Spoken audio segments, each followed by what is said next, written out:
जयशंकर प्रसाद। जयशंकर प्रसाद का जन्म 30 जनवरी 1889 ईस्वी को गुरुवार के दिन बनारस के गोवर्धन सराय मोहल्ले में समृद्ध वैश्य परिवार में हुआ था। प्रसाद जी के पूर्वज मूलतः कानकुब्ज थे। कन्नौज में रहते थे। बाद में गाजीपुर जिले के सैदपुर कस्बे में आकर रहने लगे। इनके पूर्वज चीनी के बहुत बड़े व्यापारी थे। कहा जाता है कि एक बार चीनी से लदी हुई नावें गंगा में डूब जाने के कारण उन्हें काफ़ी नुकसान हुआ था। प्रसाद के पितामह शिवरतन साहू सुरती के व्यवसाय में इतने प्रसिद्ध हुए कि इनका परिवार पूरे बनारस में सुगनी साहू के नाम से प्रसिद्ध हो गया। शिवरतन साहू के 6 पुत्रों में तीसरे पुत्र देवी प्रसाद साहू जयशंकर प्रसाद इन्हीं के पुत्र थे। पिता और पितामह दोनों ही महादानी थे। उनकी दानशीलता का गुण को विरासत में मिला। प्रसाद को विरासत में मिला। प्रसाद जी के पितामह प्रतिदिन गंगा स्नान या विश्वनाथ जी का दर्शन करके लौटते तो रुपए पैसे लुटाते चलते। बनारस की जनता हर महादेव की जयघोष से इस वंश के लोगों का सम्मान करती थी। इस तरह का सम्मान बनारस महाराज के अतिरिक्त इसी वंश को प्राप्त था। जयशंकर प्रसाद का पूरा परिवार शिवोपासक था। माता पिता प्रसाद जी के जन्म को लेकर झारखंड के वैद्य धाम से लेकर उज्जैनी के महाकाल तक की आराधना की थी। इसी कारण प्रसाद जी के बचपन का नाम झारखंडी पड़ा था। बाद में इनका जयशंकर प्रसाद नामकरण झारखंड वैद्यनाथ धाम में हुआ। घर में लोग इन्हें खंडेराव नाम से बुलाते थे। प्रसाद जी की प्रारंभिक शिक्षा घर पर ही हुई। उच्च शिक्षा के लिए क्वींस कॉलेज में दाखिला लिए पर कुछ ही समय में छोड़ दिए। प्रसाद जी के संस्कृत शिक्षक दीनबंधु ब्रह्मचारी थे। प्रसाद जी संस्कृत के अलावा अंग्रेजी, हिंदी, उर्दू, फारसी आदि भाषाओं के भी अच्छे जानकार थे। अमरकंटक यात्रा से लौटने के बाद इनके पिता की मृत्यु हो गई। माना जाता है कि 3-4 वर्ष बाद माता जी गुजर गई। परिवार को लेकर प्रसाद के जीवन में काफ़ी ट्रेजेडी हुई। 12 वर्ष की उम्र में पिता, 15 वर्ष की उम्र में माता, 17 वर्ष की उम्र में बड़े भाई शुभरत्न का देहावसान होने से पूरी तरह टूट गए थे। जयशंकर प्रसाद ने 3 शादियां की थी। प्रथम विवाह 1980 ईस्वी में उन्होंने स्वयं किया था। कारण उनके परिवार में एक भी पुरुष जीवित नहीं बचे। पहली पत्नी क्षय रोग के कारण शीघ्र ही मर गई। दूसरी शादी 2016 ईस्वी में की, किंतु दूसरी पत्नी की पहली पत्नी के कपड़े आदि के संसर्ग से क्षय रोग से ग्रसित हो स्वर्गवासी हो गई। तीसरी शादी उन्होंने 1918 ईस्वी में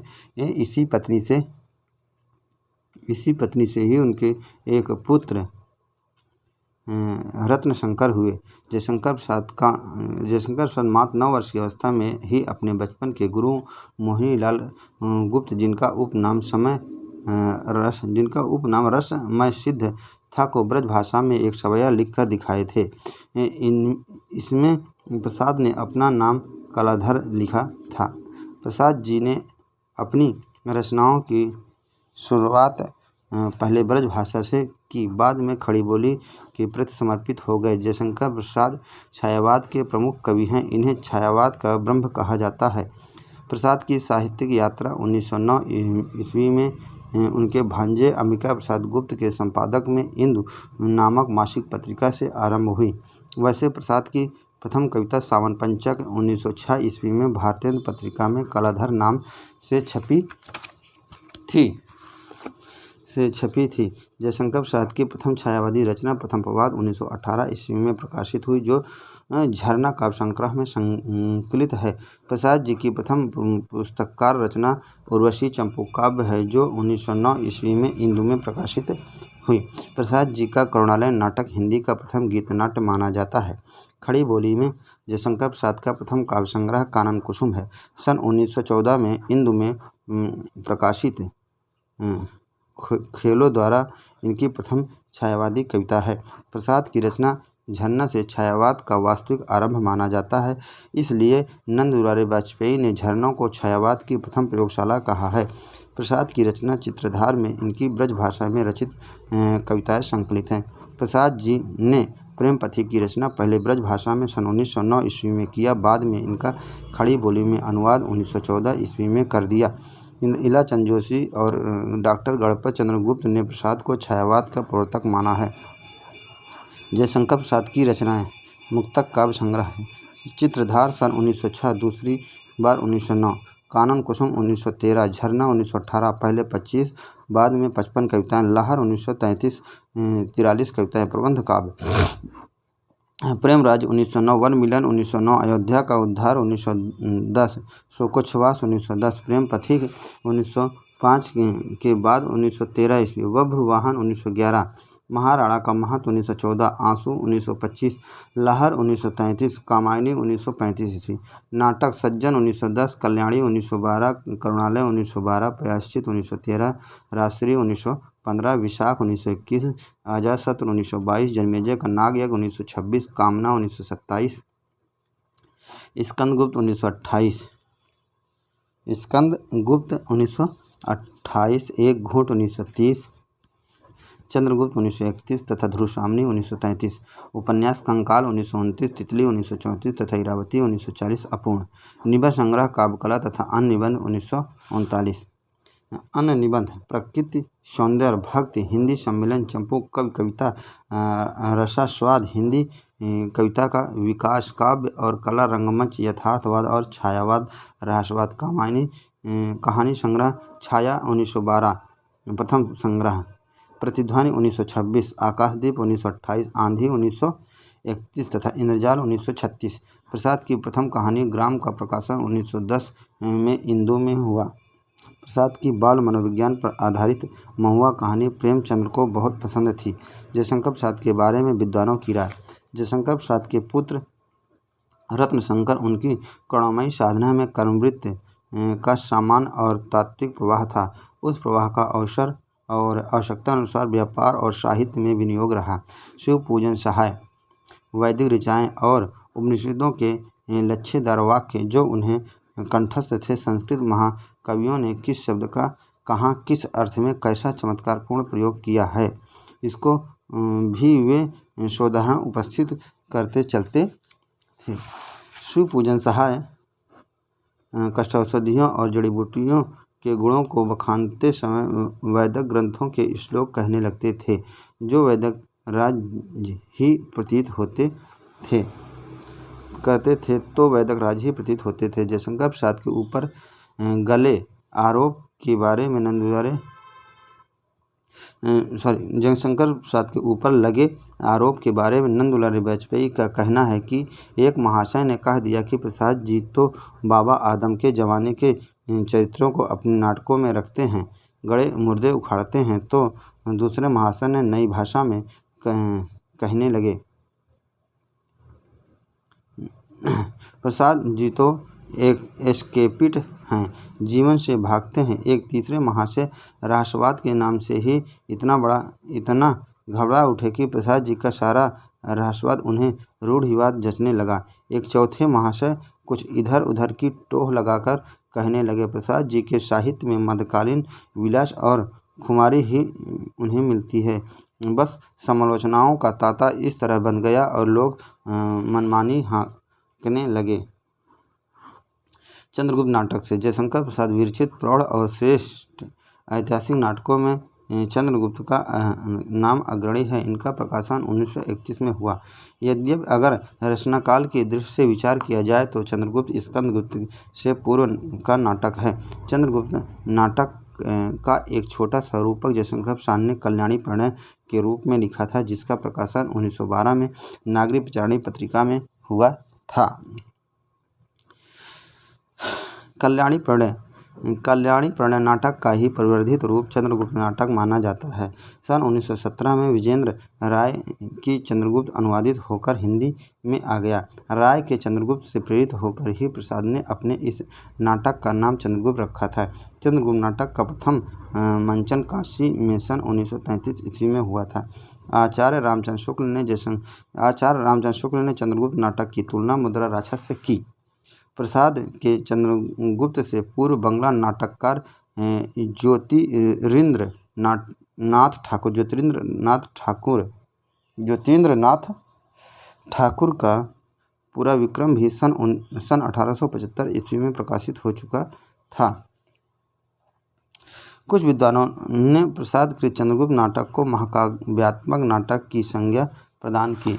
चंद्रगुप्त नाटक के पुरुष पात्र चाणक्य विश्वगुप्त मौर्य साम्राज्य का संस्थापक, चंद्रगुप्त मौर्य सम्राट, नंद मगध सम्राट, राक्षस मगध का अमात्य, वररुच कात्यायन मगध का अमात्य, सक्टार मगध का मंत्री, अंभिक गंधार का राजकुमार, सिंहरण मालवगढ़ मुख्य का कुमार, पर्वतेश्वर पंजाब का राजा पोरस, सिकंदर ग्रीक आक्रमण, फिलिप्स सिकंदर का क्षत्रप, मौर्य सेनापति, चंद्रगुप्त का पिता एनीसा क्रिटीज सिकंदर का सहचर, देवबल नागनंद गढ़ मुख्य, मालव गणतंत्र के पदाधिकारी और साइबर्टियस मेगास्थनीज पवनदूत, गंधार नरेश अंभिक का पिता, सेल्यूकस सिकंदर का सेनापति और दंडायन एक तपस्वी, धन दत्त पाटिलपुत्र का सार्थवास, चंदन नंद दत्त का पार्षद, आजीवक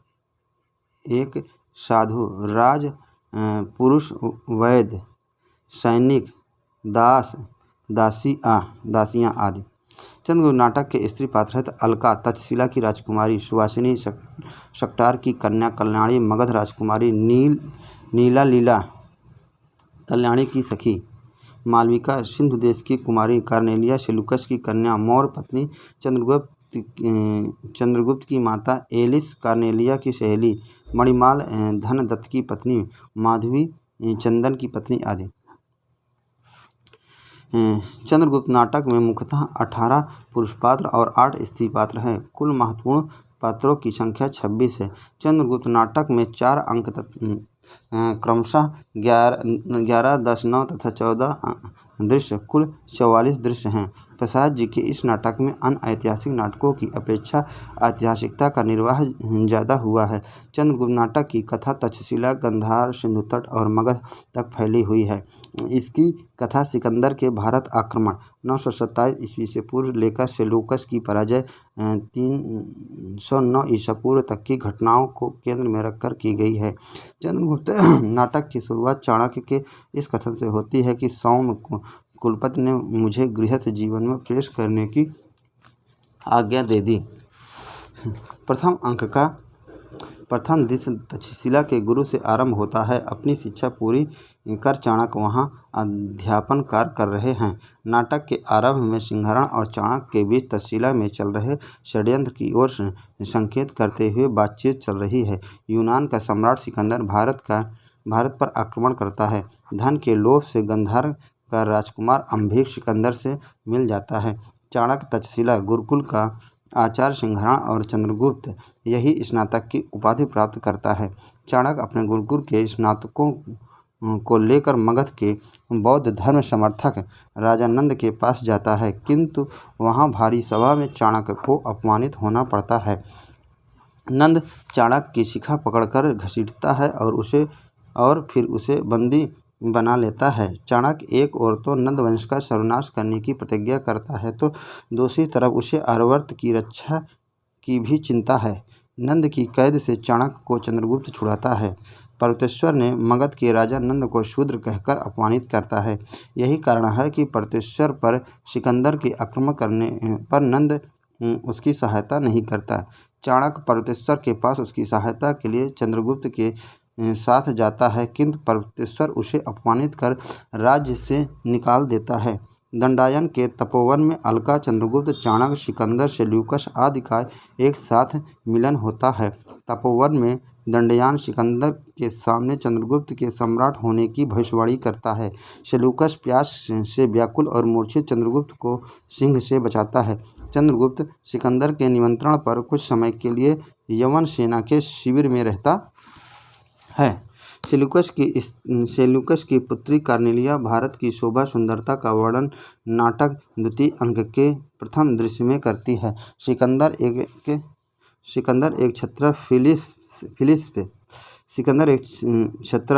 फिलिप्स कार्नेलिया के साथ जबरदस्ती करना चाहता है, जिससे चंद्रगुप्त रक्षा करता है। कार्नेलिया चंद्रगुप्त से काफ़ी प्रभावित हो प्रेम करने लगती है।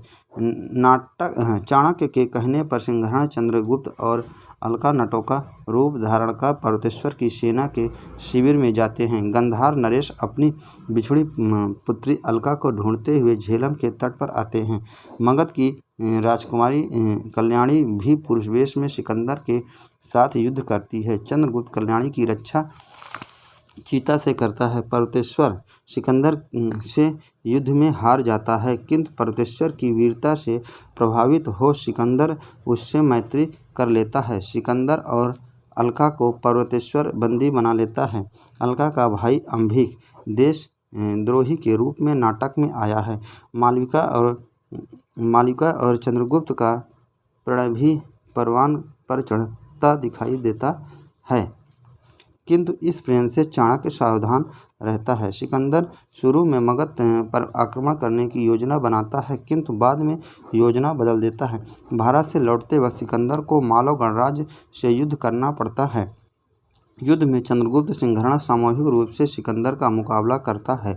युद्ध में सिकंदर घायल हो जाता है। सिंहरण सिकंदर को प्राण शिक्षा देता है। अंततः इन सबसे मैत्री कर सिकंदर वापस चला जाता है। पर्वतेश्वर अलका को रानी बनाना चाहता है, किंतु अलका इस शर्त पर रानी बनना स्वीकार करती है कि वह युद्ध में सिकंदर की सहायता नहीं करेगा।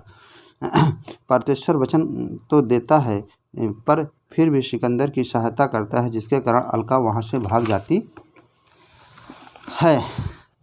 चाणक्य राक्षस को अपनी ओर मिला लेता है। इसके कारण मगध राजा नंद राक्षस के विरुद्ध हो जाता है। शकटार के 7 पुत्र बंदी गृह में तड़प कर मर जाते हैं और उन्हीं हड्डियों से सुरंग खोदकर बाहर निकलता है। चाणक्य उसकी त्रासदी पूर्व बातों से सुन नंद से प्रतिशोध लेने के लिए उसे अपने साथ रख लेता है।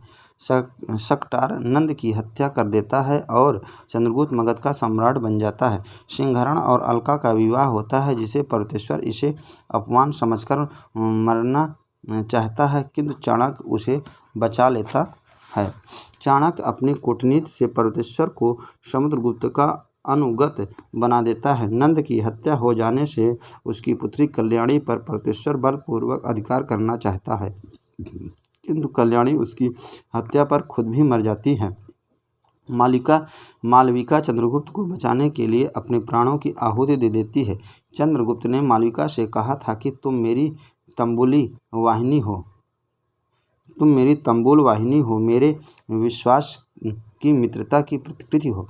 चंद्रगुप्त का अंतिम विरोधी अंबिक चाणक्य अलका और चंद्रगुप्त के प्रभाव से हृदय परिवर्तन हो जाता है। नाटक के तीसरे दृश्य में सिकंदर भारत से प्रस्थान करता है। सब लोग उसे सद्भावना पूर्वक विदा करते हैं। चाणक्य से बदला लेने के लिए राक्षस सेल्यूकस से जा मिलता है। चतुर्थ अंक के 7वें दृश्य में राक्षस कार्नेलिया के शिक्षक के रूप में दिखाया गया है। सुवासिनी कैदी के रूप में यूनानी शिविर में पहुंचती है, किंतु कार्नेलिया उसे अपनी सहेली बना लेती है। सुवासिनी शकटार की कन्या, राक्षस की प्रेमिका और नंद की अभिनयशाला की रानी नर्तकी के रूप में आती है। सेल्यूकस पुनः भारत पर आक्रमण करता है, किंतु चंद्रगुप्त की वीरता के आगे वह पराजित हो जाता है। अंत में चाणक्य सेल्यूकस की पुत्री कार्नेलिया चंद्रगुप्त का विवाह करा देता है और खुद संन्यास ग्रहण कर लेता है। चंद्रगुप्त के पिता चाणक्य की हत्या करना चाहता है, किंतु उसके उठे तलवार को चंद्रगुप्त रोक देता है। वस्तुतः चंद्रगुप्त नाटक में मुख्य कथा चंद्रगुप्त और चाणक्य द्वारा मिलकर नंद वंश का नाश और सिकंदर के आक्रमण से आर्यावर्त की रक्षा करना है। नाटक में सेल्यूकस की पराजय, सिंहरण और अलका राक्षस, सुवासिनी, अंबिक, अलका, कल्याणी, कार्नेलिया, मालविका आदि की प्रासंगिक कथाएं मुख्य कथा में सहायक बनकर आई हैं। चंद्रगुप्त नाटक वस्तुतः चंद्रगुप्त मौर्य के उत्थान के साथ साथ उस समय के महाशक्तिशाली राज्य मगध के राजा घनानंद के पतन की भी गाथा कहता है। यह नाटक चाणक्य के प्रतिशोध और विश्वास की भी गाथा है। यह नाटक राजनीति, कूटनीति, षड्यंत्र, घात, आघात, प्रतिघात, द्वेष, घृणा, महत्वाकांक्षा, बलिदान और राष्ट्र प्रेम की भी कहानी कहता है। यह नाटक यूनान के विश्व विजेता सिकंदर या अलेक्जेंडर या अलेक्जेंडर से लालच, कूटनीतिक एवं डर की कहानी बयान करता है। यह नाटक प्रेम और प्रेम के लिए दिए गए बलिदान तथा त्याग और त्याग से सिद्ध राष्ट्रीय एकता की भी कहानी कहता है। चंद्रगुप्त नाटक में नायकत्व को लेकर विवाद है। कुछ विद्वान चाणक्य को तो कुछ चंद्रगुप्त को नायक का पद देते हैं। वस्तुतः विचार करने पर यह कहा जा सकता है कि शास्त्रीय दृष्टि से चंद्रगुप्त नाटक का नायक है तो व्यवहारिक दृष्टि से चाणक्य नाटक का नायक माना जा सकता है। चंद्रगुप्त नाटक की नायिका सेल्यूकस की पुत्री कार्नेलिया है। यह चंद्रगुप्त की प्रेयसी और अंत में साम्राज्ञी भी बनती है। विदेशी होते भी कार्नेलिया को ही नाटक के फल की प्राप्ति होती है।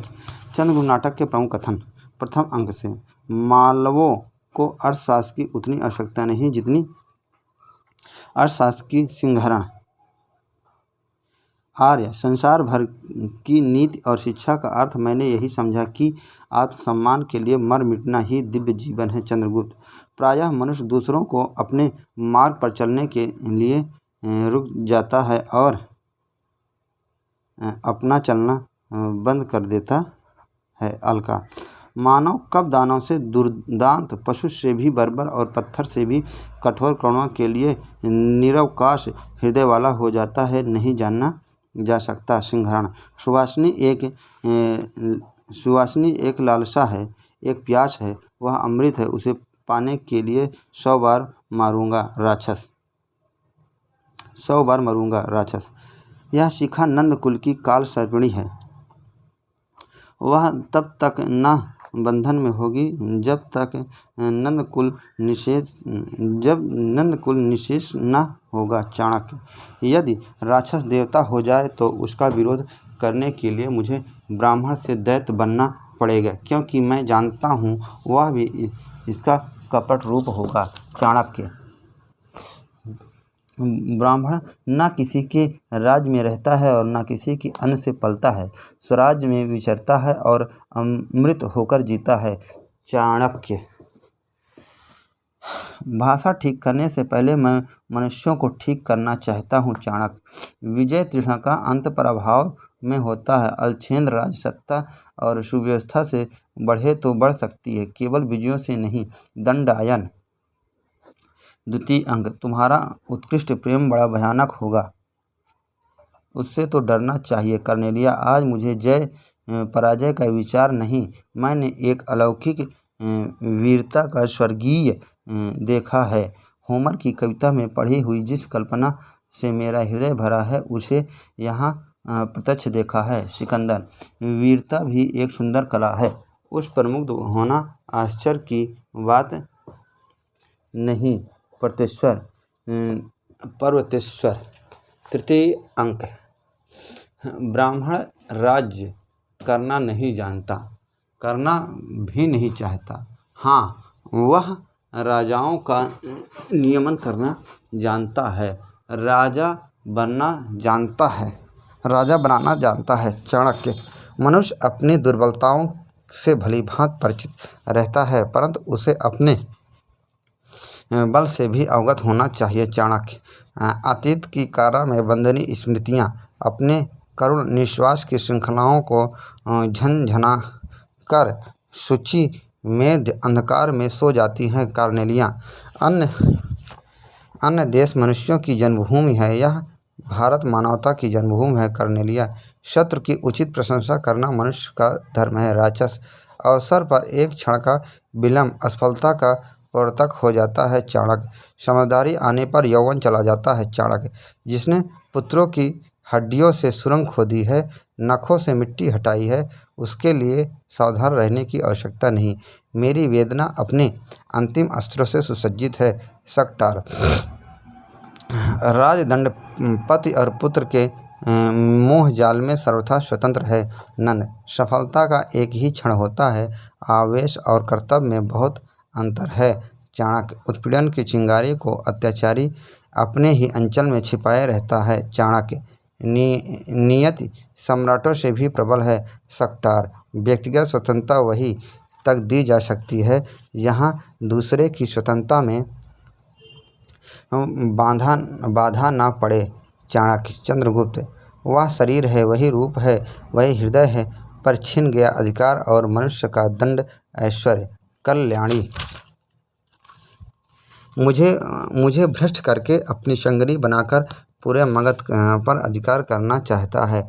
कल्याणी महत्वाकांक्षा का मोती निष्ठुरता की सीप में रहता है। चाणक्य जीविका के लिए मैंने चाहे कुछ भी किया है, पर अस्तित्व नहीं बेचा है। सुहासिनी भला लगने के लिए मैं कोई काम नहीं करता। कात्यायन परिणाम में भलाई ही मेरे कामों की कसौटी है।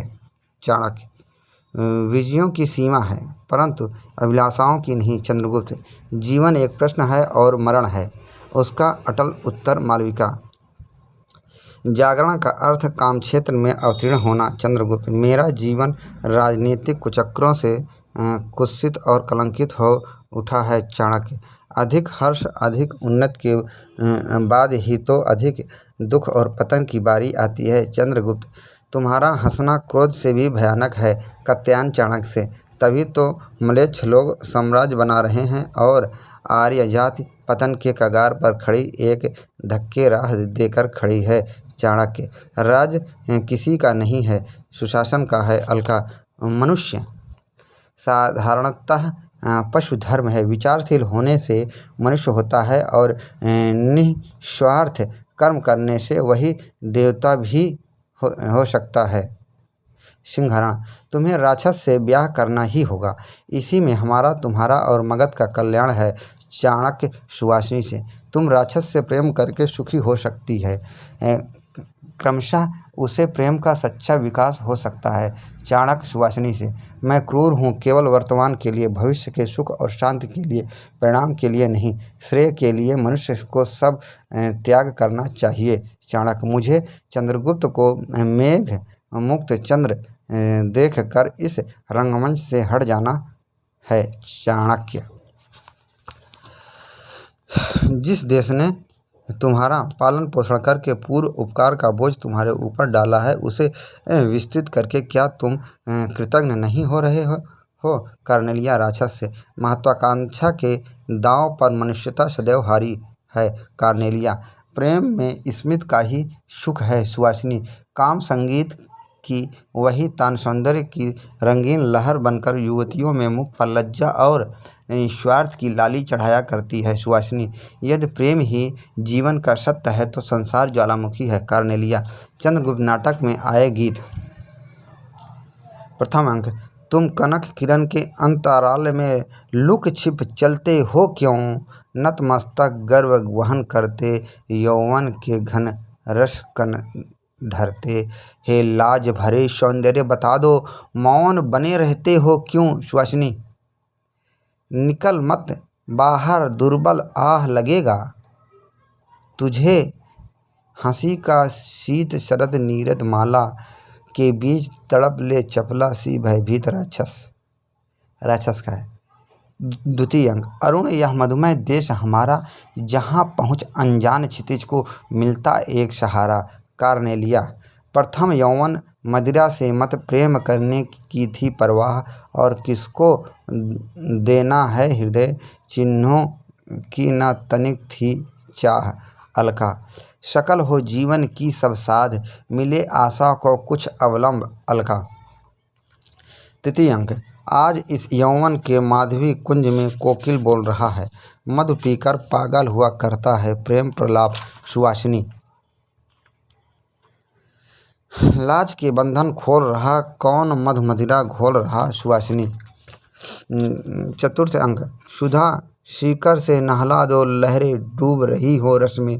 कल्याणी कैसी कड़ी रूप की ज्वाला, पड़ता है पतंग सा इसमें मन होकर मतवाला। नेपथ्य से मधुप कब तक कली का है पाया, जिसमें प्रेम रस सौरभ और सुहाग बेसुध हो, उस कली से मिलता भर अनुराग। मालविका बज रही है बंसी आठों याम की, अब तक गूंज रही बोली प्यारे मुख अभिराम की। मालविका। ओ मेरे जीवन की स्मृति, वो अंतर के अतुर अनुराग, बैठे गुलाबी विजन उषा में, गाते कौन मनोहर राग। मालविका। हिमांद्र तुंग श्रृंग से प्रबुद्ध शुद्ध भारती, स्वयं प्रभा समुज्ज्वला स्वतंत्रता पुकारती। अलका और साथ में सभी लोग, आरत सन सिंधु में सुवर्णाग्नि से चलो, वीर हो गई बनो, वीर हो जई बनो, बढ़े चलो अलका। सखी वह प्रेममयी रजनी, आँखों में स्वप्न बनी सखे वह प्रेममयी रजनी सुहासिनी। चंद्रगुप्त नाटक के बारे में विद्वानों की राय। रत्न शंकर प्रसाद जी के पुत्र चंद्रगुप्त की संपादकी से। प्रसाद जी न केवल कवि, कहानी लेखक, उपन्यासकार अथवा नाटककार हैं, बल्कि वे इतिहास के मौलिक अन्वेषक भी हैं। हिंदी में चंद्रगुप्त के संबंध में विशद ऐतिहासिक विवेचन सबसे पहले प्रसाद जी ने ही किया था। रत्नशंकर प्रसाद जी के पुत्र, भाषा, भाव, चरित्र, चित्रण सभी दृष्टियों से इस नाटक का अधिकांश इतना मार्मिक हुआ है कि प्रसाद जी के बड़े नाटकों में यह सर्वश्रेष्ठ है। इसमें कल्याणी प्रणय भी यथा प्रसंग परिवर्तित और परिवर्धित होकर सम्मिलित हो गया है। दशरथ ओझा। राय महोदय ने अपने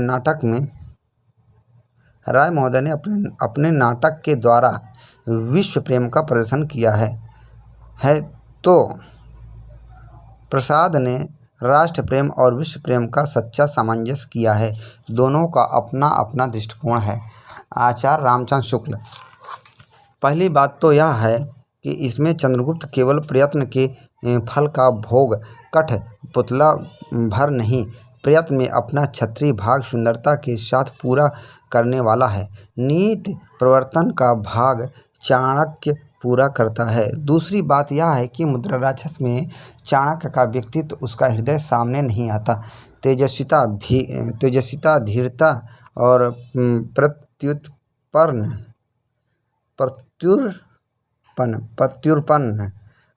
प्रत्युत्पन्न बुद्धि और ब्रह्मणोचित त्याग आदि सामान्य गुणों के बीच केवल प्रतिकार की प्रबल वासना ही हृदय पक्ष की ओर झलकती है।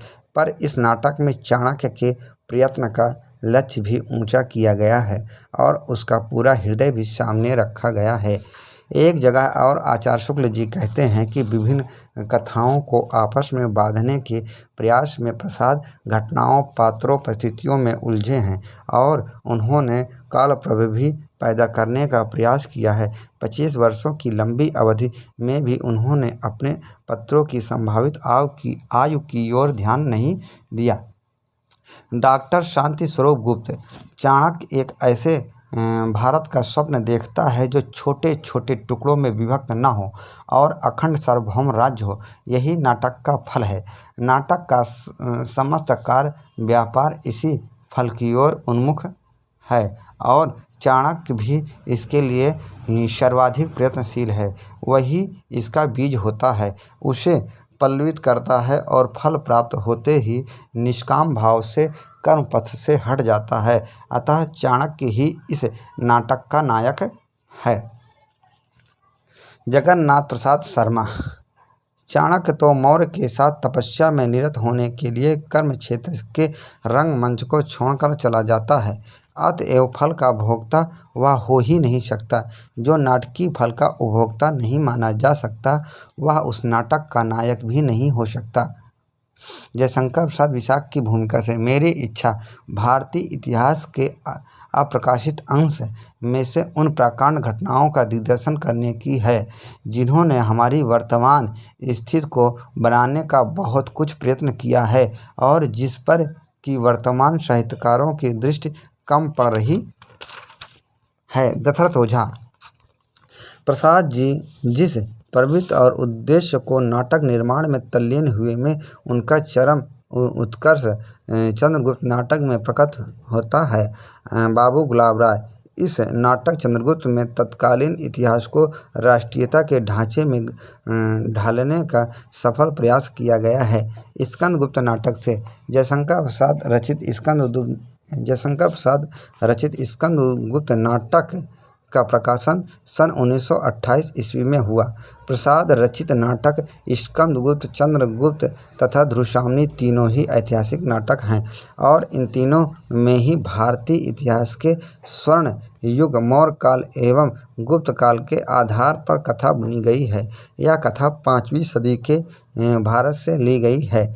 उपरोक्त तीनों नाटकों में चंद्रगुप्त अपने लंबे नाटकीय तनाव, संघर्ष और बुनावट में अप्रतिम हैं।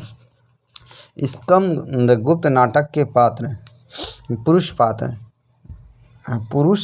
पात्र स्कंदगुप्त युवराज विक्रमादित्य, कुमारगुप्त मगध का सम्राट, गोविंद गुप्त कुमारगुप्त का भाई, प्रणदत्त मगध का महानायक, चक्रपालित प्रणदत्त का पुत्र, बंधुवर्मा मालवा का राजा, भीमवर्मा बंधुवर्मा का भाई और मातृगुप्त कर्तव्यकर्ता कालिदास, प्रपंच बुद्धि बौद्ध काप्लिक, सर्वनाग अंतर्वेद का विषयपति, कुमारदास धातुसेन सिंघल का राजकुमार, पुरगुप्त कुमारगुप्त का छोटा पुत्र, भट्टार्क नवीन महाबलाधिकृत, पृथ्वीसेन मंत्री, कुमारमात्म खिंगिल हूण आक्रमणकारी, मुदगल विदूषक, प्रख्यात कीर्ति, लंका राजकुल का श्रमण, महाबोधि, बिहार स्थाविर, महाप्रतिहार, महादंडनायक, नंदी ग्राम का दंडनायक, प्रहरी सैनिक आदि। स्कंदगुप्त नाटक में स्त्री पात्र देवकी,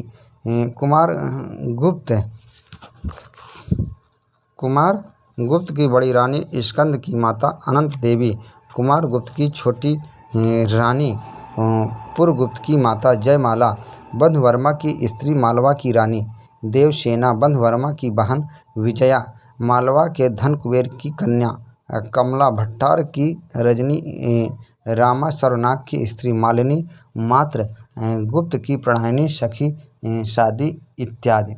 स्कंदगुप्त नाटक की कुल 5 स्कंदगुप्त नाटक में कुल 5 अंक हैं और क्रमशः 7, 7, 6, 7, 7 और क्रमशः 7, 7, 6, 7, 6 दृश्य हैं। स्कंदगुप्त नाटक में ऐतिहासिक पात्रों के द्वारा कथा में कश्मीर से लेकर लंका तक और सौराष्ट्र से लेकर बिहार तक की घटनाओं का वर्णन मिलता है। नाटक की शुरुआत स्कंदगुप्त से होती है। जिसके हृदय में अशांति, परिवार में अशांति और राज्य में अशांति और जो कर्म के प्रति उदासीन सा है। स्कंदगुप्त नाटक में 3री से 5वीं सदी तक राज्य करने वाले गुप्त वंश के शासक रहे हैं। कुछ लोगों का मानना है कि यह 8वें और अंतिम महान शासक थे। स्कंदगुप्त ने जितने सालों तक शासन किया था उतने ही सालों तक मध्य एशिया के कबीलाई हुड़ों से लड़ाई भी लड़े और अंत में जीते थे। स्कंदगुप्त जनप्रिय और संयमी शासक माने जाते थे। चाणक्य उनके शासन में जनता का कोई विद्रोह नहीं हुआ, न ही कोई आश्रयहीन हुआ था। अपने कुशल नेतृत्व और योग्यता के बदौलत ही स्कंदगुप्त ने हुड़ों और पुष्यमित्रों की लड़ाई में पराजित किया, जिसके कारण उन्हें विक्रमादित्य की उपाधि प्राप्त हुई। स्कंदगुप्त कुमारगुप्त महेंद्रदित्य के शासनकाल के अंतिम दिनों में साम्राज्य के अंतर्वाह संघर्षों से ग्रस्त ऐतिहासिक परिदृश्य को लक्ष्य करके लिखा गया एक रोमांटिक धर्मी ऐतिहासिक नाटक है। स्कंदगुप्त नाटक की शुरुआत स्कंदगुप्त के इस कथन से होता है, अधिकार सुख कितना मादक और सारहीन है। स्कंदगुप्त नाटक की कथावस्तु गुप्त साम्राज्य के स्कंदवार से शुरू होती है। विदेशियों के आक्रमण से मालव राज्य को स्कंदगुप्त उभारता है। अनंत देवी भट्टार्क और प्रपंच बुद्ध सम्राट कुमारगुप्त की हत्या का षड्यंत्र रचते हैं। कुमारगुप्त की हत्या के बाद भट्टार्क पुरगुप्त को सम्राट बनाता है। भट्टार्क माता देवकी की हत्या का भी षड्यंत्र रचता है, किंतु ऐन वक्त पर स्कंदगुप्त उसे बचा लेता है। स्कंदगुप्त को बंधुवर्मा, देवसेना आदि मालव देश का राज सिंहासन पर प्रतिष्ठित करते हैं। विमाता अनंत देवी और भट्टार स्कंद का सर्वनाश करने के लिए शत्रुओं हुड़ों से संधि करते हैं। आर्यावर्त की रक्षा के लिए स्कंद हुड़ों के आक्रमणकारियों से युद्ध करता है और हुड़ों को पराजित करता है। कुंभा के युद्ध में भट्टार के धोखा देने से स्कंद की हार हो जाती है। इस युद्ध में बंधुवर्मा की मृत्यु हो जाती है। स्कंदगुप्त अपनी प्रियतमा देवसेना को न पाकर आजीवन की मौन व्रत ले लेता है। स्कंदगुप्त पुरगुप्त को युवराज घोषित करता है। स्कंदगुप्त नाटक का अंत विषादात्मक भले है, किंतु विद्वानों ने इसे प्रसादांत नाटक माना है। नाटक का नायक स्कंदगुप्त का उद्देश्य गुप्त साम्राज्य का शासक होना नहीं, बल्कि आर्यावर्त को शत्रुओं से निष्कंटक करना है, जिसमें वह सफल होता है। स्कंदगुप्त नाटक में इतिहास और कल्पना का सुंदर समन्वय किया गया है। स्कंदगुप्त नाटक में कुमारगुप्त की 2 रानियां हैं, अनंत देवी छोटी रानी तथा देवकी बड़ी रानी। अनंत देवी क्रूर प्रकृति की छद्मशील स्त्री है। वह अपने पुत्र पुरगुप्त को सम्राट बनाने के लिए षड्यंत्र कर गृह कलह को जन्म देती है।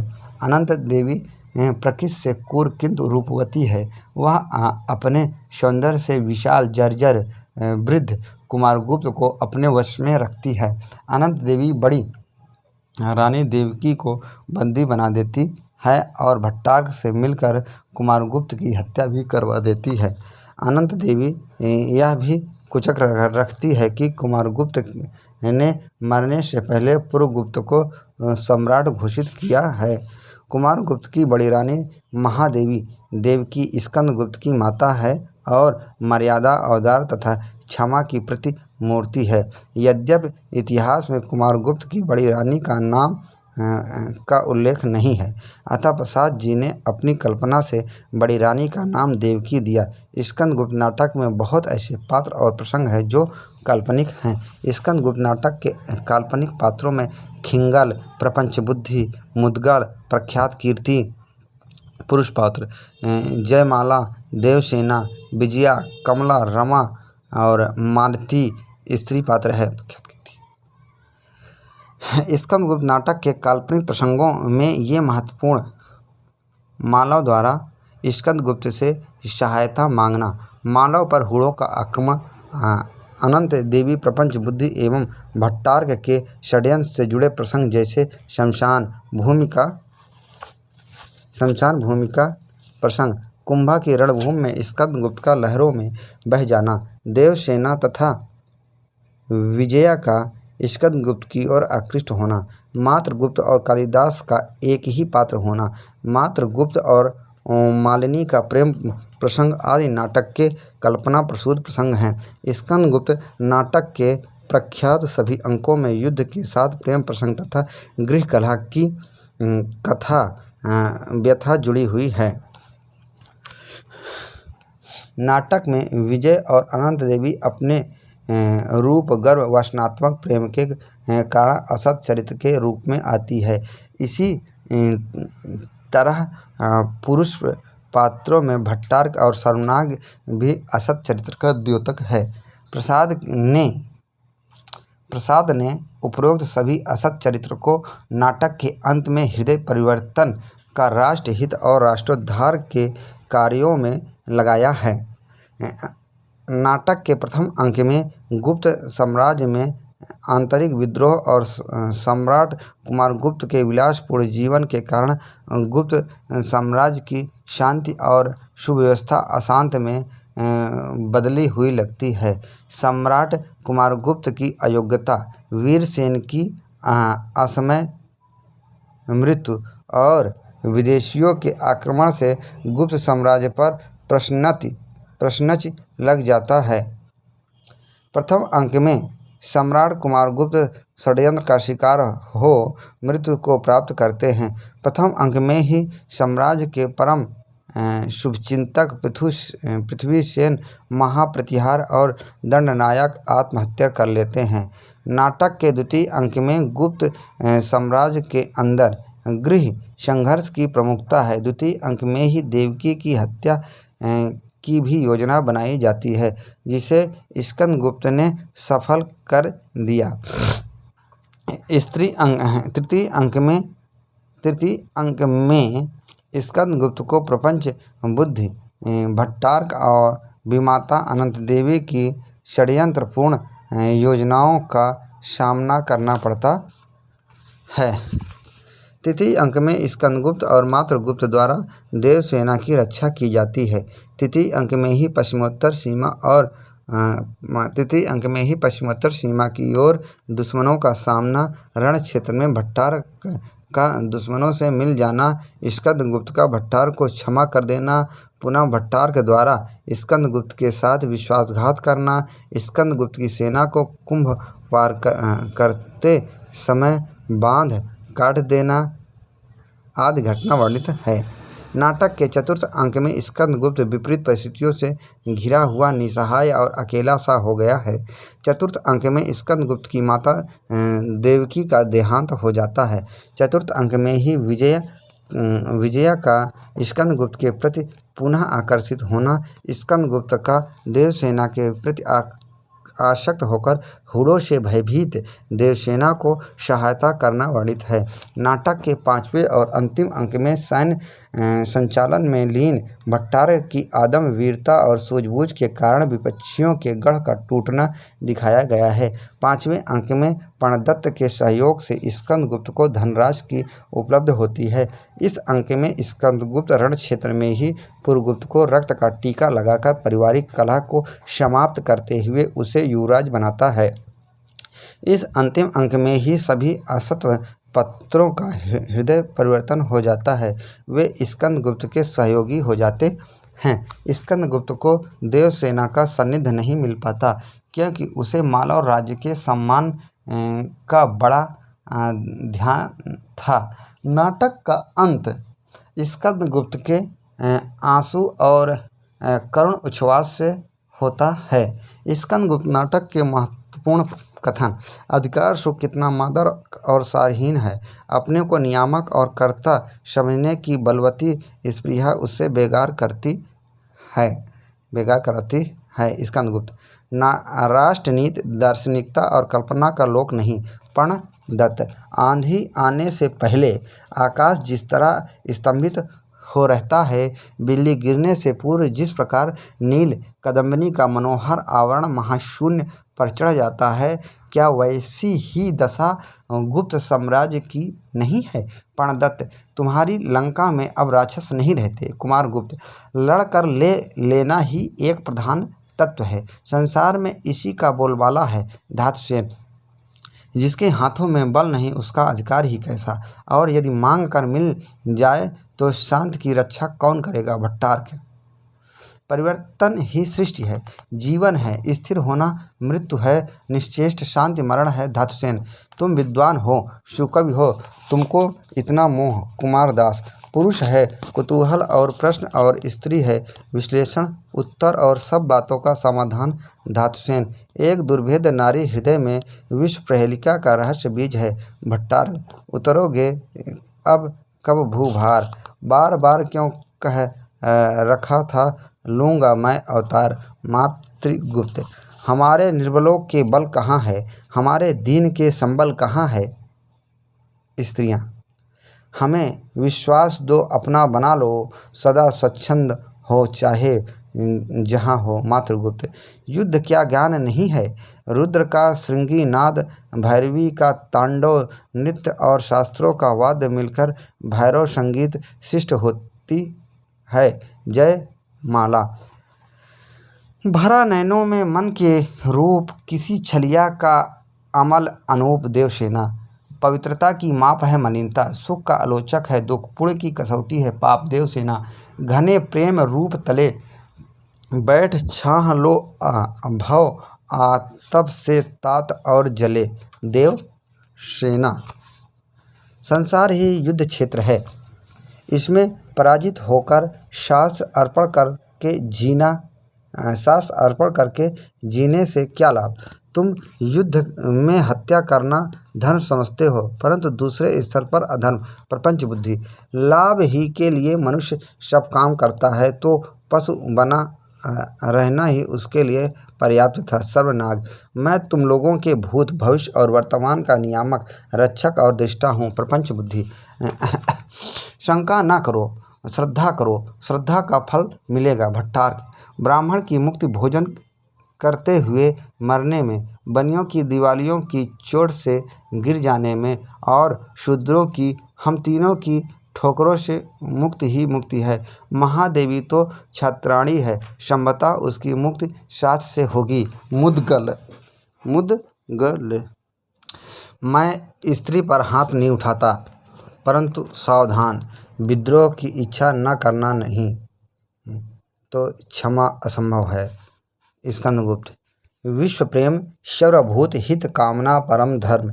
जय माला, समष्टि में ही व्यष्टि करता रहता है। जय माला, वीरता उन्माद नहीं है, आंधी नहीं है जो उचित अनुचित का विचार न करती हो। केवल शस्त्र बल पर टिकी हुई वीरता बिना पैर की होती है, उसकी दृढ़ भित्ति है न्याय। गोविंद गुप्त, धन्य हो देवी, तुम जैसी जननियाँ जब तक उत्पन्न होंगी तब तक आर्य राष्ट्र का विनाश असंभव है। गोविंद गुप्त, शत्रु से बदला लेने का उपाय करना चाहिए, न कि उसके उपकारों का स्मरण। प्रपंच बुद्धि, संसार का मूक शिक्षक शमशान क्या डरने की वस्तु है।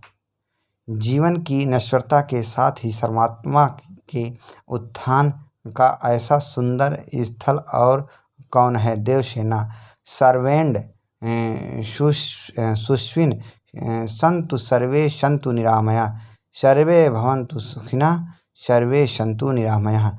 धातुसेन, शून्य गगन में खोजता जैसे चंद्र निराश, राका में रमणीय यह किसका मधुर प्रकाश। देवसेना, आज से मैं प्रतिज्ञा करता हूँ कि मैं कुमार जीवन ही व्यतीत करूँगा। मेरी जननी की समाधि इसमें साक्षी है। स्कंदगुप्त, इसी पृथ्वी को स्वर्ग होना है, इसी पर देवताओं का निवास होगी। विश्वसनीयता का ऐसा ही उद्देश्य मुझे विदित होता है।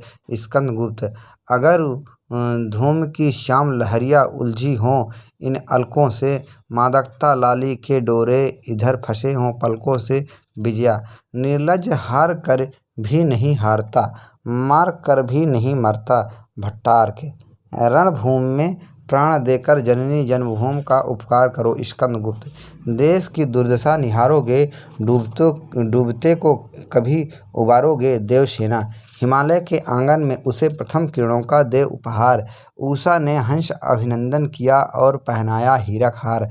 माद्रगुप्त, आह वेदना मिली विदाई, मैंने भ्रमवश जीवन संचित मद करियों की भीख लड़ाई। देवसेना, कष्ट हृदय की कसौटी है, तपस्या अग्नि है सम्राट, यदि इतना भी ना कर सके तो क्या। सब क्षणिक सुखों का अंत है, जिसमें सुखों का अंत न हो इसीलिए सुख करना ही ना चाहिए। मेरे इस जीवन के देवता और इस जीवन के प्राण क्षमा। देवसेना, स्कंद गुप्त नाटक के बारे में विद्वानों की राय। जयशंकर प्रसाद पात्रों की ऐतिहासिकता के विरुद्ध चरित्र की सृष्टि जहाँ तक संभव हो सका नहीं होने दी गई है, फिर कल्पना का अवलंब लेना ही पड़ा, केवल घटना की परंपरा ठीक करने के लिए।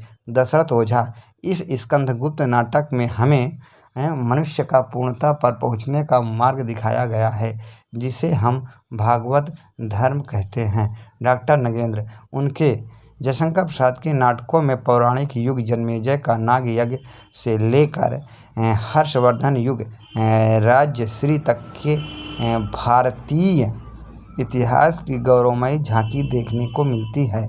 डॉक्टर बच्चन सिंह, उन्होंने जयशंकर प्रसाद ऐतिहासिक सांस्कृतिक नाटकों के माध्यम से अपनी संस्कृति परंपरा और नए जातीय जीवन की जो प्रतिष्ठा की, उससे हमारी अस्मिता को एक सृजनात्मक आकार मिला। डॉक्टर रामचंद्र तिवारी प्रसाद के नाटक ऐतिहासिक तथ्यों की रक्षा करते हुए सांस्कृतिक वातावरण उपस्थित करने में पूर्णतः सफल हैं। उसमें राष्ट्रीय चेतना सर्वत्र देखी जा सकती है। आचार्य रामचंद्र शुक्ल हमारे वर्तमान नाटक क्षेत्र में जो नाटककार बहुत ऊंचे स्थान पर दिखाई पड़े, स्वर्गीय जयशंकर प्रसाद जी और श्री कृष्ण प्रेमी और हरिकृष्ण प्रेमी स्वर्गीय जयशंकर प्रसाद जी और हरिकृष्ण प्रेमी दोनों की दृष्टि ऐतिहासिक काल की ओर रही है।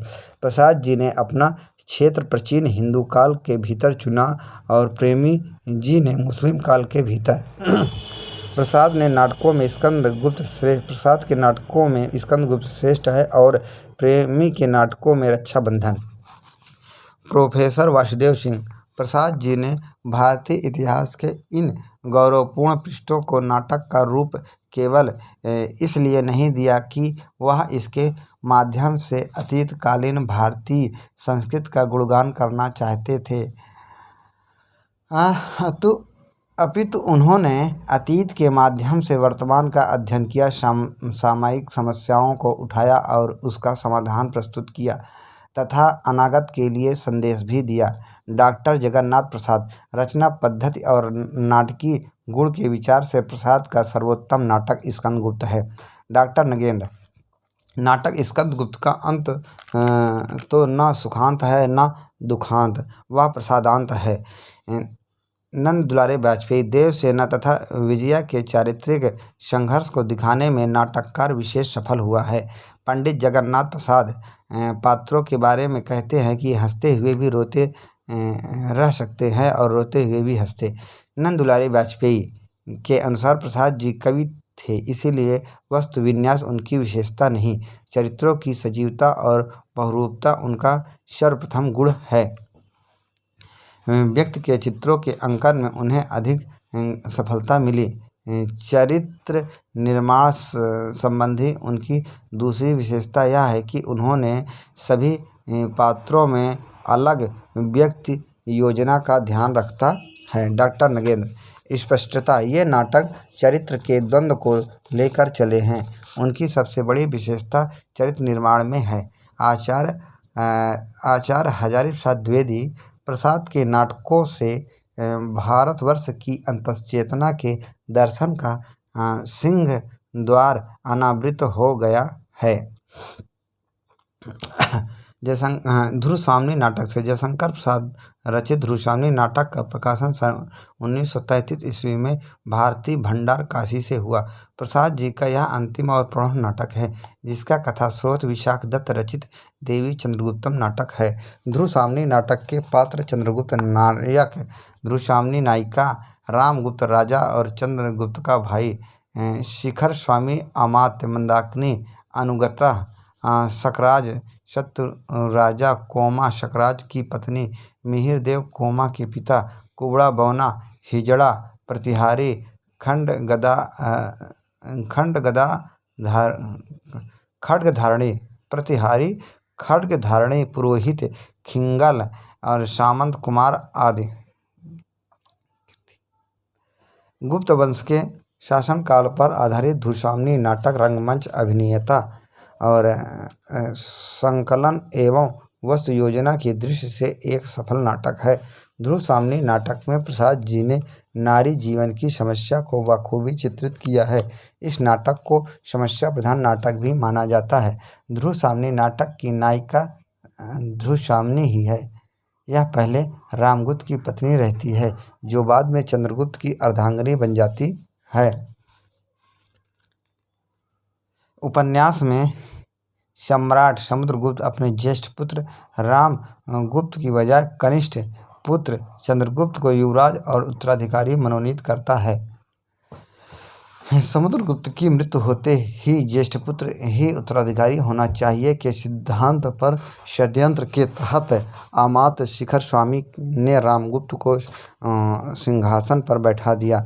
रामगुप्त गद्दी पर बैठते ही चंद्रगुप्त की वाग्दत्ता ध्रुवस्वामिनी का अपहरण कर बलपूर्वक राक्षस विवाह कर लेता है।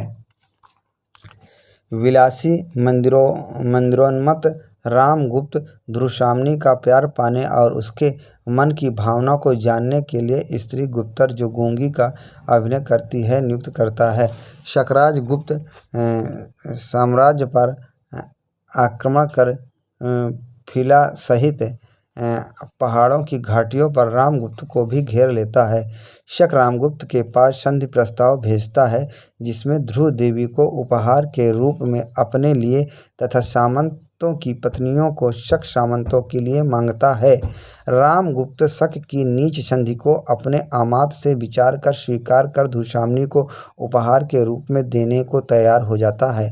मंदाकिनी रामगुप्त चंद्रगुप्त की बहन रामगुप्त के इस अमानवीय प्रस्ताव की सूचना चंद्रगुप्त को देती है। चंद्रगुप्त स्वयं ध्रुवशामिनी वेश में शकराज के पास जाने की योजना बनाता है।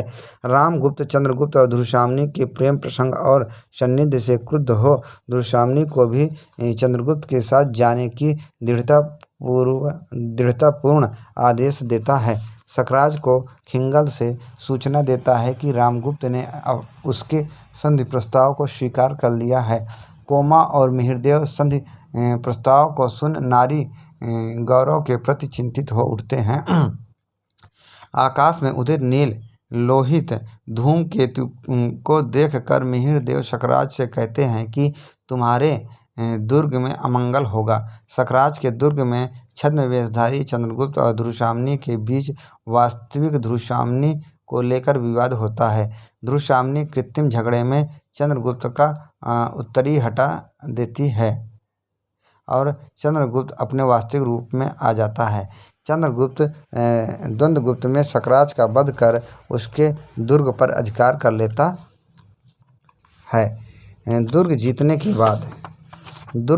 के बाद ध्रुवशामिनी रामगुप्त के महादेवी तथा मंदाकिनी के द्वारा कहे गए भाभी संबोधन का विरोध करती है। कोमा ध्रुवशामिनी की अनुमति से शकराज का शव ले जाना चाहती है किंतु रामगुप्त के सैनिकों ने मिहिरदेव सहित कोमा का भी वध कर देता है। सामंत कुमार शव ले जाते हुए कोमा और मिहिरदेव की हत्या के विरोध में रामगुप्त को अपशब्द कहता है। रामगुप्त के आदेश पर चंद्रगुप्त और अन्य सामंतियों को बंदी बना लिया जाता है।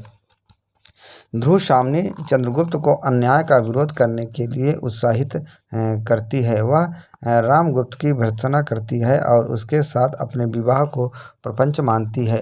लव श्रृंखला में आबद्ध चंद्रगुप्त उसे तोड़ते हुए स्वयं को समुद्रगुप्त का उत्तराधिकारी और शक दुर्ग का अधिपति बताता है।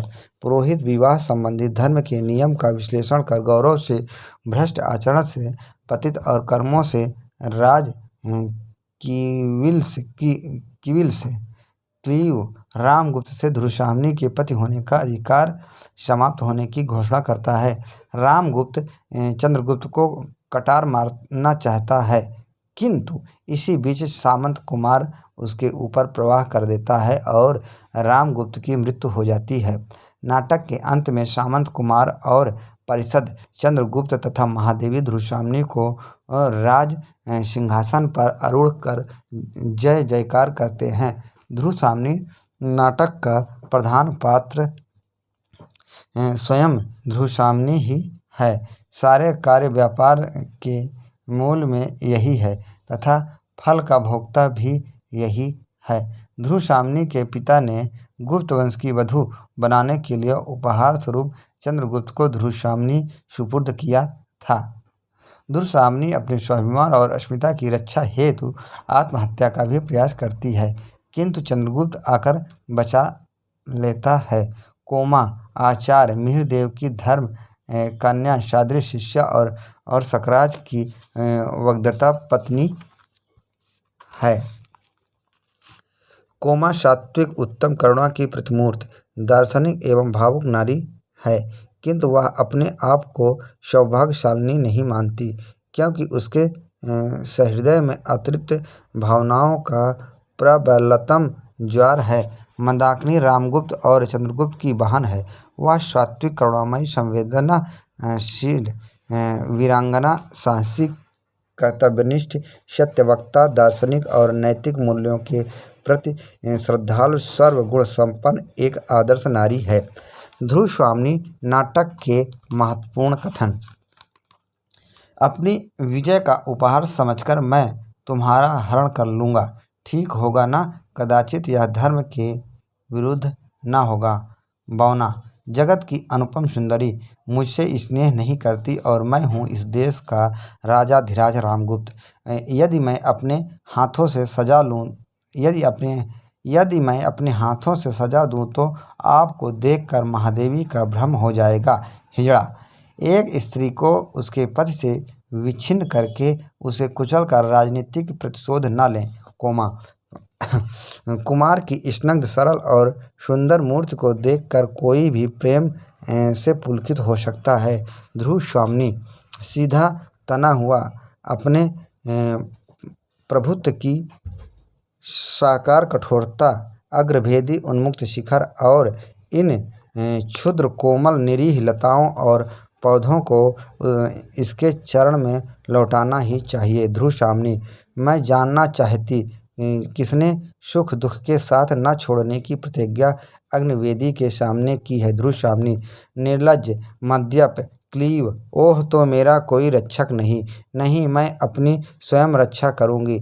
मैं उपहार में देने की वस्तु शीतल मणि नहीं हूँ, मुझसे रक्त की तरल लालिमा है, मेरा हृदय उष्ण है और उसमें आत्मसम्मान की ज्योति है। ध्रुव स्वामिनी, पुरुषों में स्त्रियों को अपनी पशु संपत्ति समझकर उन पर अत्याचार करने का अभ्यास बना लिया है, वह मेरे साथ नहीं चल सकता।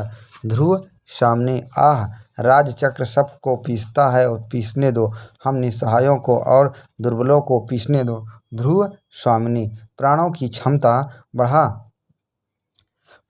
क्षमता बढ़ा लेने पर वही काई जो विचलन बनकर गिरा सकती थी, अब दूसरे के ऊपर चढ़ने का अवलंब बन गई है। खड्गधारिणी,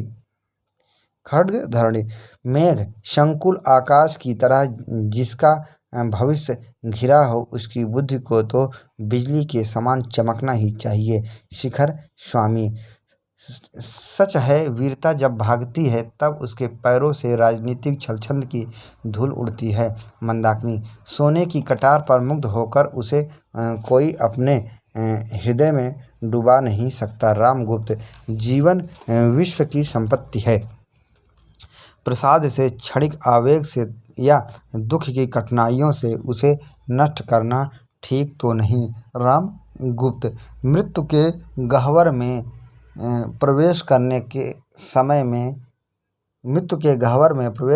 के समय मैं भी तुम्हारी ज्योति बनकर बुझ जाने की कामना रखती हूँ। ध्रुव स्वामिनी, सौभाग्य और दुर्भाग्य मनुष्य की दुर्बलता का नाम है, मैं तो पुरुषार्थ को ही सबका नियामक समझता हूँ, पुरुषार्थ ही सौभाग्य को खींच लाता है। शकराज, अभावमयी लघुता में मनुष्य अपने को महत्वपूर्ण दिखाने का अभिनय न करे तो क्या अच्छा नहीं है। कोमा, संसार में बहुत सी बातें बिना अच्छी हुए भी अच्छी लगती हैं और बहुत सी अच्छी बातें बुरी मालूम पड़ती हैं। कोमा, दो प्यार करने वालों के हृदयों के बीच स्वर्गीय ज्योति का निवास है।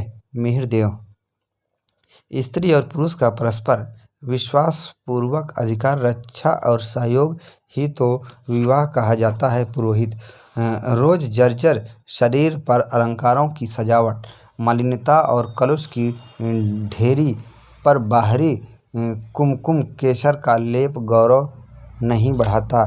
चंद्रगुप्त,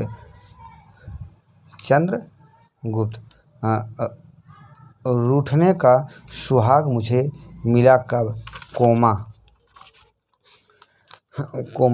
प्रश्न स्वयं किसी के सामने नहीं आते। मैं समझती हूँ कि मनुष्य उन्हें जीवन के लिए उपयोगी समझता है, मकड़ी की तरह लटकने के लिए अपने आप ही जाला बुनना है। जीवन का प्राथमिक प्रश्न उल्लास मनुष्य के भविष्य में मंगल और सौभाग्य को आमंत्रित करता है, उसे उदासीन न होना चाहिए। महाराज कोमा, संसार के नियम के अनुसार आप अपने से महान के सम्मुख थोड़ा सा विनीत बनकर इस उपपद से अलग रह सकते हैं, राजनीति का प्रतिशोध क्या एक नारी को कुचले बिना नहीं हो सकता, प्रेम का नाम ना लो, वह एक पीड़ा थी जो छूट गई, उसकी कसक भी धीरे दूर हो जाएगी। राजा, मैं तुम्हें प्यार नहीं करती, मैं तो दर्द से दीप्त तुम्हारी महत्वमयी पुरुष मूर्ति की पुजारिन थी, रानी तुम भी स्त्री हो, क्या स्त्री की व्यथा नहीं समझोगी, ध्रुवसामनी से। राजा अपने राष्ट्र की रक्षा करने में असमर्थ है, तब भी उस राजा की रक्षा होनी चाहिए। अमात्य, यह कैसी व्यवस्था है, तुम मृत्युदंड के लिए उत्सुक, महादेवी आत्महत्या के लिए प्रस्तुत, मंदाकिनी पैरों के नीचे जलधर हो, बिजली से उसका खेल चले, मंदाकिनी किंतु मेरा नीड़ कहाँ है, यह तो स्वर्ण जर है, ध्रुवसामनी मेरा अस्तित्व क्या इतना का भी अधिकारी नहीं कि अपने को स्वामी समझने वाला पुरुष उसके लिए प्राणों का प्रण लगा सके, ध्रुवसामनी मेरे पिता ने उपहार स्वरूप कन्यादान किया था, किंतु गुप्त सम्राट क्या अपनी पत्नी उपहार में देंगे, ध्रुवसामनी जो स्त्री दूसरे के शासन में रहकर और प्रेम किसी अन्य पुरुष से करती है, उसमें एक गंभीर और व्यापक रस उद्वेलित रहता होगा, रामगुप्त जिसकी भुजाओं में बल ना हो, उसके मस्तिष्क में तो कुछ होना चाहिए, रामगुप्त तुम्हारी राजनीतिज्ञता इसी में है कि भीतर और बाहर के सब शत्रु एक ही चाल में परास्त हों, रामगुप्त। ध्रुवसामनी नाटक का विद्वानों की राय। आचार्य नंदुलारे वाजपेयी, ध्रुवसामनी नाटक में समस्या है अवश्य, किंतु यह नाटक समस्या नाटक नहीं है। पंडित जगन्नाथ प्रसाद शर्मा, भारतीय नाट्यशास्त्र के अनुसार इस नाटक के दो फल हैं, राक्षस विवाह से मोक्ष और महादेवी पद की सच्ची संप्राप्ति। डॉक्टर ओझा, भाषा की दृष्टि से भी यह नाटक पूर्ववर्ती 3 नाटकों से भिन्न है, इसकी भाषा परिमार्जित होते हुए भी बोलचाल की भाषा के निकट है। डॉक्टर शांति गोपाल पुरोहित, काव्यात्मक भाषा इस पर शेक्सपियर की भावुक शैली का प्रभाव सिद्ध करती है, नाटक के गीत अंग्रेजी प्रगीतों के समान सुनाई देते हैं। डॉक्टर ओझा, इसका उद्देश्य स्त्री के पुनर्विचार की समस्या पर प्रकाश डालना है। डॉक्टर प्रेमदत्त शर्मा, ध्रुवसामनी में आई अनेक घटनाओं का उल्लेख देवी चंद्रगुप्त, नाट्य दर्पण, हर्षचरित, काव्य मीमांसा, श्रृंगार प्रकाश, राष्ट्रकूट वंशज, अमोघ वर्ष के लेखों तथा मज मुल्लाउत तवारीख आदि में मिलते हैं। राधा मुकुंद मुखर्जी, ध्रुवसामनी नाटक की प्रधान पात्र स्वयं ध्रुवसामनी है, सारे कार्य व्यापारों के मूल में वही स्थापित है, प्रधान फल की उपभोक्ता भी वही है। ऐतिहासिक तथ्य के अनुसार भी ध्रुवसामनी चंद्रगुप्त की ही महारानी थी। बहुत बहुत धन्यवाद।